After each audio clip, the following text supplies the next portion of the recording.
Hello, everybody. Hello, sir. How are you? Nice to see you. Are you good? Good? Yes. Are you all set? You know, we're flying over right now. We're flying over a thing called the Gulf of America, and I'm signing a proclamation, and perhaps you could define that. This is a proclamation declaring today, February 9th, 2025, as the first ever Gulf of America Day. This follows the President's executive order issuing a name change from the Gulf of Mexico to the Gulf of America. And we're flying right over it right now. So we thought this would be appropriate. Even bigger than the Super Bowl. This is a big thing. And almost everybody now has assented to that. Attention on board. Ladies and gentlemen, if you could please direct your attention out the right side of the aircraft.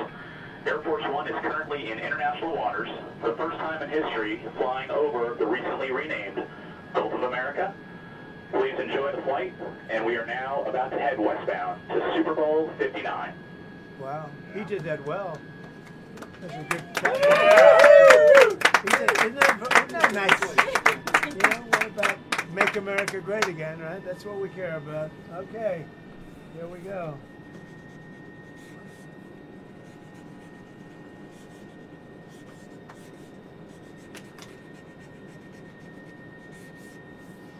So this is a famous pen now, and we'll put it with something. I'll ask you to do whatever you think we should do with it, Mr. Secretary. Do you want to talk about, you know, Doug, Secretary of the Interior, and also working with Chris Wright on extracting vast amounts of oil and gas and making our country rich? Would you like to say something, Doug? Well, with the Gulf of America, this is a historic day. We want to thank President Trump. His executive order is what set this in motion. We signed a secretarial order as Secretary of Interior directing the U.S. Geologic Survey, who is responsible for the database, which is the Geographic Names Informational System. And so just prior to this signing, if you will, the button was pushed. It became official with this proclamation to call today Gulf of America Day. But now it's going out. As we're sitting here right now, our team is calling all the map providers, so Google Maps, Apple Maps, all the map people. That change will take effect this afternoon to Gulf of America. So again, fantastic.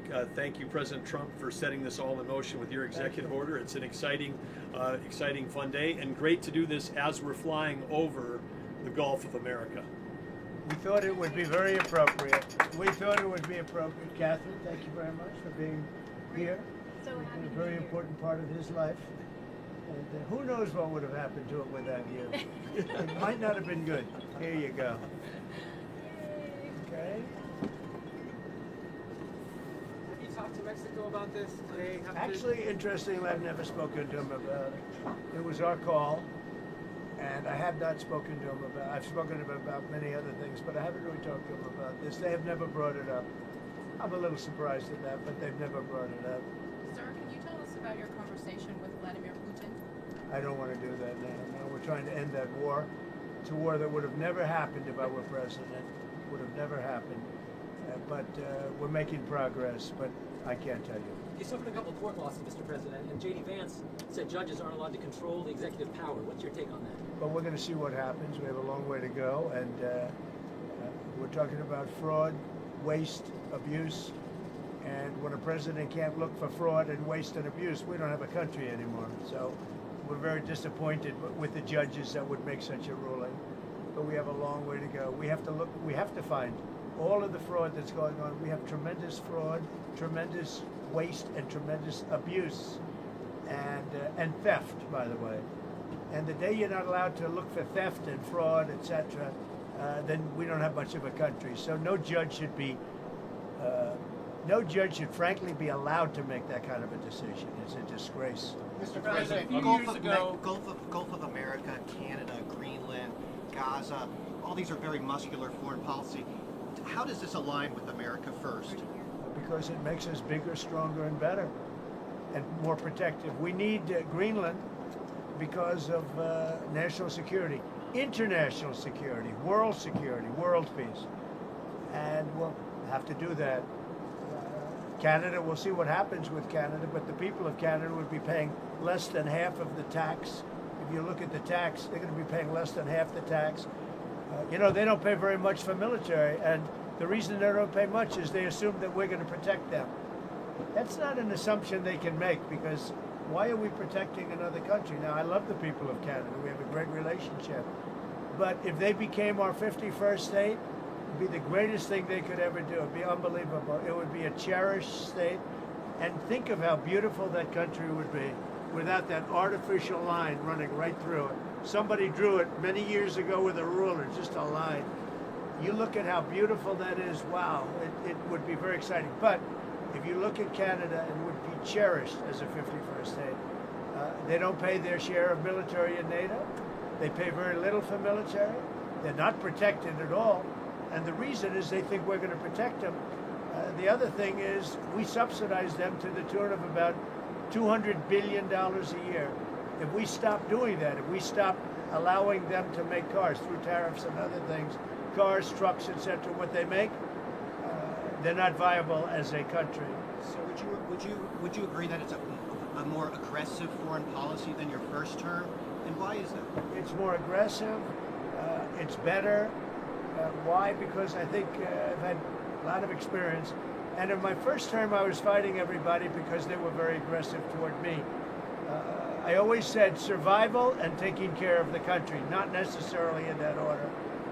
But I had to take care of the country, but I had a bunch of lunatics like Pelosi and all of these people. They fought me, and we won. And, you know, I had a lot of other things that were going on there. This time it's much more, they've lost their confidence. I think they've lost the respect of the American people with, you know, men participating in women's sports, with open borders, with transgender for everybody, for all the things that they're doing is so bad. When you allow people to empty their jails into your country with prisoners, killers, their mental institutions and insane asylums into our country, this is what they're doing. When you allow gang members from Venezuela, but many other countries coming into our country, we're getting them all out now. They've lost their credibility, but they've also lost their confidence. So I have more time to do what I want to do. So we're making our country larger.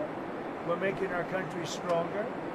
And in the case of Canada, if this should happen, I don't know how they can do it without us, because without the U.S., Canada really doesn't have a country. They do almost all of their business with us. And if we say we want our cars to be made in Detroit, with a stroke of a pen, I can do that. And other things in addition to that would not allow Canada to be a viable country. Mr. President, you said you You're didn't going to want honor first responders today, but you pardoned hundreds of people who assaulted first responders. Why did you do that? Who? You were going to meet with first responders today, but you pardoned people who assaulted first responders. I pardoned people that were assaulted themselves. They were assaulted by our government. I pardoned J6 people who were assaulted by our government. That's who assaulted, and they were treated unfairly. There's never been a group of people in this country, outside of maybe one instance that I can think of, but I won't get into it, that were treated more horribly than the people of J6. So, no, I didn't assault. They didn't assault. They were assaulted. And what I did was a great thing for humanity. They were treated very, very unfairly. There's never been an incident like it. Two more policy questions. On Putin again, you realize if you don't clarify that, everyone's going to assume you're talking to President Putin regularly. Are you? So is it? It makes sense. Well, I don't want to talk about it. And if we are talking, I don't want to tell you about the conversation. It's too early. But I do believe we're making progress. We want to stop the Ukraine-Russia war. And I want to stop it just because I hate to see all these young people being killed. The soldiers are being killed by the hundreds of thousands. So you're starting to put together a plan for like a peace formula or for some sort of resolution? We're talking to both sides. Okay. And then on Japan, are you okay with having a foreign country having a controlling interest in a U.S. steel company? Well, let's look at this. When I came here, they were going to buy it, and Biden was going to approve it. All of a sudden, Biden didn't because he heard I wasn't going to. I don't want U.S. steel being owned by a foreign country. Interest is they can have they don't have a controlling. They have an investment. All they're going to have is an investment. Will it be a joint I don't venture? mind an investment in a company, but especially U.S. Steel. U.S. Steel for 15 years was the greatest company in the world, the greatest #1 company in the world, and I'm not going to let another country buy it. We had a great meeting on that, but they are allowed to invest in it, and that's different. Mr. President, on tariffs, sir, you talked about reciprocal tariffs coming in this week. Can you tell us a little bit more about that? And are you announcing a plan for it this week, or will I'll be the tariffs announcing. themselves kick in this week? I'll be announcing probably Tuesday or Wednesday at a news conference reciprocal tariffs, and very simply, it's if they charge us, we charge them. That's all. When is it going to affect, sir? Almost immediately, but I'll be announcing the details of it, highly detailed, and it'll be great for everybody, including the other countries. But if they are charging us 130% and we're charging them nothing, it's not going to stay that way. This is on every country? Every country will be reciprocal this way. Every Mr. President, can you confirm that It won't affect everybody because there's somewhere we have similar tariffs. But the ones that are taking advantage of the United States, we're going to have it's reciprocity, it's reciprocal. We're going to have a reciprocal tariff. But we'll have a news conference Tuesday or Wednesday. And just on the steel question, just so I understand We'll you also be correctly. announcing steel tariffs on Monday. Tomorrow? Monday, yeah, tomorrow. What countries will those go on? Everybody, steel. Including Canada and Mexico? Yeah, United States? any steel coming into the United States is going to have a 25% tariff. What about aluminum, sir? Aluminum too. 10%? No, 25%. 25 for aluminum? 25 for both. And on steel, sir, are you ruling out then Nippon Steel having a 51% stake or higher? They won't have a majority stake? Nobody can have a majority stake for U.S. Steel. They can for other companies, but not for U.S. Steel. I think you agree with that, Doug. U.S. Steel was one of our great companies, and through a lot of stupidity and bad government and also bad management of the company, it lost that luster. But it's going to gain it back, and tariffs are going to help. Tariffs are going to make it very successful again. And I think it has good management now, too. Yeah. Sorry, may I ask one, please? Can you tell me, can you confirm that you'll be meeting with MBS and Sisi of Egypt soon? Will that be at the White House, or are you going to speak Well, to I'll them? be meeting with all of them numerous times, by the way, but I'll be meeting with all of them. And yeah, I think that it's a big mistake to allow people, the Palestinians or the people living in Gaza, to go back yet another time. And we don't want Hamas going back. And think of it as a big real estate site.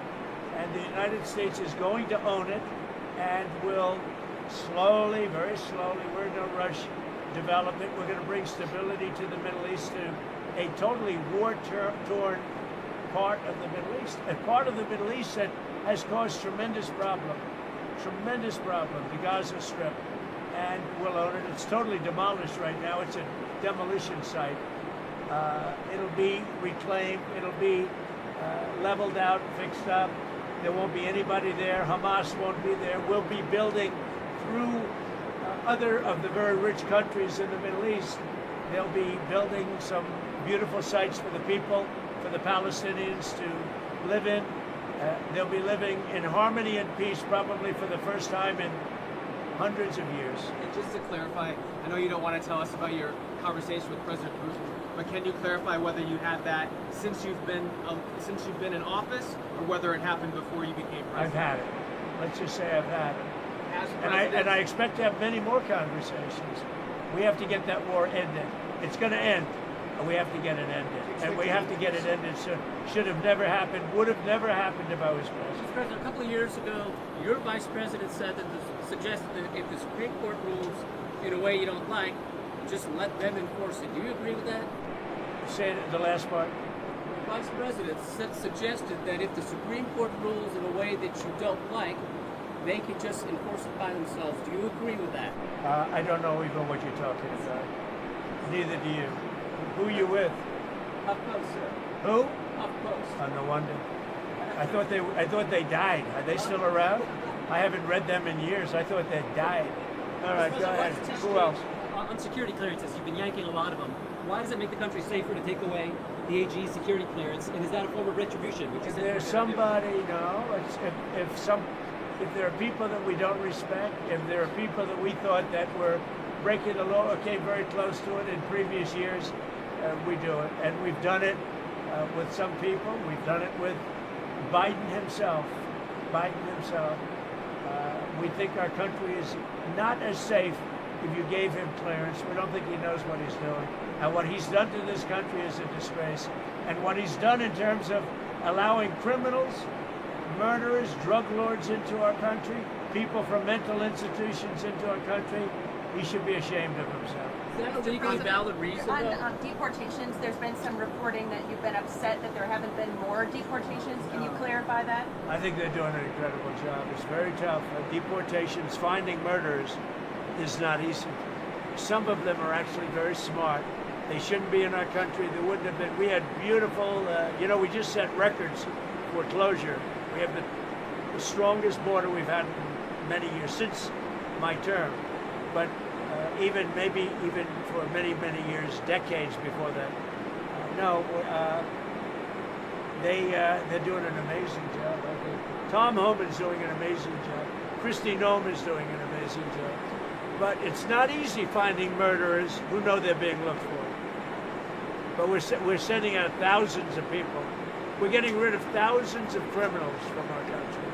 So, do you expect to meet him in person anytime? Putin. Do you anticipate meeting with him in person? I imagine I would be meeting with Putin, yes, at the right time. I think at the right time, at the appropriate time. Back on Gaza, the White House press secretary told us last week that you're committed to rebuilding Gaza. Steve Witkoff said that process would take 10 to 15 years. Does your commitment to rebuilding Gaza extend beyond your time in office? I'm committed to buying and owning Gaza. As far as us rebuilding it, we may give it to other states in the Middle East to build sections of it. Other people may do it through our auspices. But we're committed to owning it, taking it, and making sure that Hamas doesn't move back. There's nothing to move back into. The place is a demolition site. It'll be, the remainder will be demolished. Everything's demolished. I mean, you can't live in those buildings right now. They're very unsafe. But we'll make it into a very good site for future development by somebody. We'll let other countries develop parts of it. It'll be beautiful. People can come from all over the world and live there. But we're going to take care of the Palestinians. We're going to make sure they live beautifully and in harmony and in peace, and that they're not murdered. This has been the most dangerous site anywhere in the world to live in. Hamas has been a disaster. And by the way, I have to tell you that I watched the hostages come back today, and they look like Holocaust survivors. They were in horrible condition. They were emaciated. It looked like many years ago, the Holocaust survivors. And I don't know how much longer we can take that. When I watch that, I know we have a deal where we're supposed to they dribble in and keep dribbling in, but they are in really bad shape. They have been treated brutally, horribly. Even the ones that came out earlier, they were in a little bit better shape, but mentally they were treated so badly. Who could take that? At some point, we're going to lose our patience. When I see that scene that I saw today with people coming out of helicopters and airplanes that are emaciated, that look like they haven't had a meal in a month, no reason for that. And I don't know how much longer we can take it. Do you mean you want to recast the I don't hostage know how deal? long we can take it. When I watch people that were healthy people a reasonably short number of years ago, and you look at them today, they look like they've aged 25 years. They literally look like the old pictures of Holocaust survivors. The same thing. I mean, the same thing. And I don't know how long we're going to take that. Mr. President, have you gotten some advancement in your proposals for some of the Gulf or Arab nations to take some of the Palestinian people? And if not, what do you think the reason is for their hesitance? Is there some very honest reason that they've even told you privately, or that you think why they're hesitant to take the Palestinian people? Why are they hesitant to take them? Because they never spoke to me. They spoke to other people. They didn't speak to me. When they speak to me, they're going to take them. Is it because they not allow them to return to Gaza? Is that part of it? They don't want to return to Gaza. If we could give them a home in a safer area, the only reason they're talking about returning to Gaza is they don't have an alternative. When they have an alternative, they don't want to return to Gaza. If they had a home that was safe, where you don't have Hamas threatening them, killing them, torturing them, they'd rather not return to Gaza. But right now, Gaza is the only alternative. As far as the other regions, the only reason they maybe don't act enthusiastic is they haven't talked to me. They talk to other people, but not to me. When they talk to me, they'll be enthusiastic. And then on spending, you found some maybe questionable expenditures, or Elon Musk has found them? Some questionable. The whole country looks like it's a fraud. It's fraud, waste, abuse, but it's a tremendous fraud. And what Elon and his group of geniuses have found is unbelievable. It's unbelievable. And that's just in US AID. Soon we're going into education. You'll find the same thing but bigger. Soon we're going into the military, and you're going to find a lot of bad things happening there. You'll find it because our government has not functioned properly for many, many years, and we're going to make it function properly. We're even looking at treasuries. There could be a problem. You've been reading about that with treasuries. And that could be an interesting problem because it could be that a lot of those things don't count. In other words, that some of that stuff that we're finding is very fraudulent. Therefore, maybe we have less debt than we thought of. Think of that. So a lot of things are happening, but Elon's doing an excellent job. We started with 12 guys with high IQs, and now we have 100 guys with very high IQs. Do you think Congress has failed to do their oversight, or do you think your first administration, some of your cabinet agencies failed to do I think everybody failed. I think everybody failed. You just put out why does Elon's financial disclosure remain secret? Because nobody's looking at that. We're looking at all the corruption that's taken place. I mean, his financial disclosure is largely the number of shares that he's got in very public companies, and that's not secret at all. If you read that, you'll see a lot. I mean, he talks about his whole thing. I read one where it really gave a very good history of him, but basically it's a number of shares times a certain stock price. So why is that not public? It is public. All you have to do is read it. So on USAID, sir, what is kind of like the message to countries that depend on humanitarian aid distributed through USAID? What is your message to those countries, sir? The ones that have been, the few that have been legitimate in terms of getting legitimate money, will probably put it through the State Department. It'll be handled by Marco Rubio, highly respected man, Secretary of State. There's no reason for USAID, when you look at the politicians that have been in there sucking the blood out of it, when you look at all of the fake deals, I mean, look, all you have to do is get a list of all of the things you can see by the heading. It's fake, it's fraudulent, it's probably kickbacks, where they send the money and then it gets kicked back to the person that sent it. So the ones that are good, and there are not many of them, but the ones that are good, and there are some, will probably have that be handled by Marco Rubio in the State Department. Will they take on some of the USAID workers? They could, if they like. Mr. President, another Will it still be called USAID, Mr. President, or will it not? I don't know that it's going to exist. Why would you need it? The State Department can take care of it. Do you think the amount of spending on foreign aid will decrease also? Or just the number of employees? It should decrease, yeah. I hope it decreases. Yeah, by how much? When we have $36 trillion in debt, and we're taking care of countries that are very rich and sending aid to countries in some cases that are rich, in some cases they're not rich. But no, it should very much decrease. Mr. President, another clip. But it won't be the scams that you've seen. Another clip that NIH put out a memo on Friday night. It's going to cut $4 billion from the percentage that they pay to universities and public colleges and all those states, not foreign countries. $4 billion. Is that okay to take off the top? Sure. It could be okay. I mean, you have to look at the universities. Some are legit. You could also say, why are we giving money to Harvard when it's got a $50 billion endowment? $50 billion. And yet they don't use that endowment to help their students. This is for research like biomedical research and whatnot. That's fine. Look, we want to take care of research. We want to do a lot of things. But when you look at the USAID and you look at all the things and all the scams that was with, I don't have to go through it now, but I'll get you a little list, and you'll see one after another. There were very few legitimate. It was the opposite. Usually you find something wrong, like 1 out of 100, but this is the opposite. Here, almost everything was wrong. You find very few that were good, but there were some that were good. That'll be handled by the State Department, I assume. That's not final yet, but I think the best would be Marco Rubio at the State Department. 1 or 2 more. Do you agree spending too much on launch services? Is the Pentagon spending too much for launch services to space? I think space is going to be a very important element. You know, I'm the one that came up with Space Force. I'm very proud of it. Biden tried to get out of it, and he was really rebuked by the military.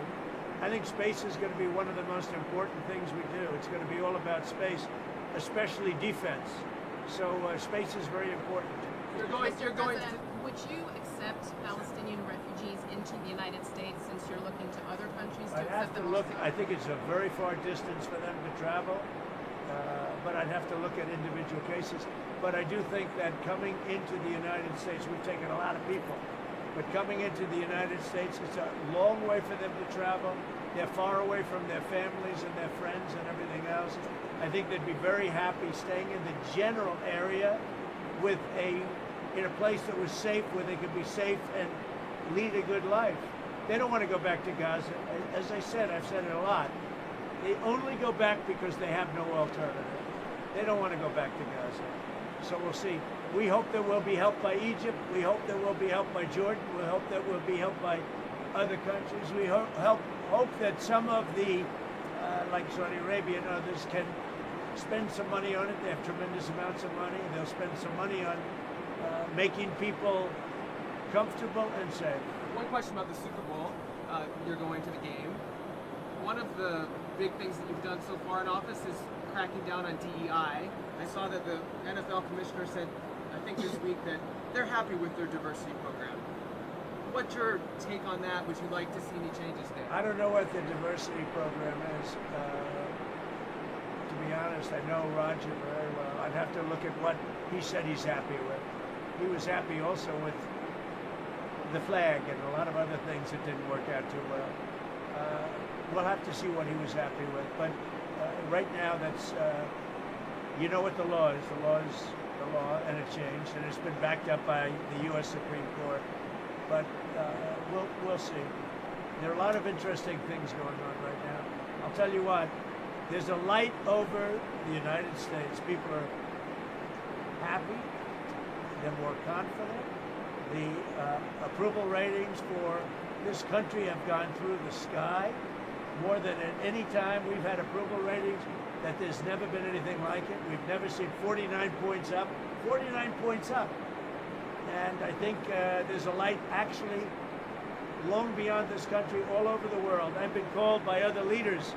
They said, sir, there's a light over our country right now. There's a light over the world. We got rid of a horrible and totally inept administration, an administration where the president wouldn't even go and do a Super Bowl interview. For 4 years, he didn't do a Super Bowl interview. I did. You'll see it in about 1 or 2 hours. What is your analysis of the football your game? opinion, sir, on whether the referees have been throwing the games to the Chiefs all season? I don't believe that. No. What is your analysis of the game? What are you looking to watch for? Well, I think you're going to have a great game. It's 2 great teams. I don't know. Who knows who's going to win? You have great players, though. You have really superstars playing on both teams. So I think it's going to be a great game. Why do you want to be chairman of the Kennedy Center Board? Because I want to make sure it runs properly. We don't need woke at the Kennedy Center. We don't need, some of the shows were terrible. They're a disgrace that they were even put on. So I'll be there until such time as it gets to be running right. Have you seen any shows there? How do you know they're I terrible? didn't go. No, I got reports it was so bad I didn't want to go. There was nothing I wanted to see.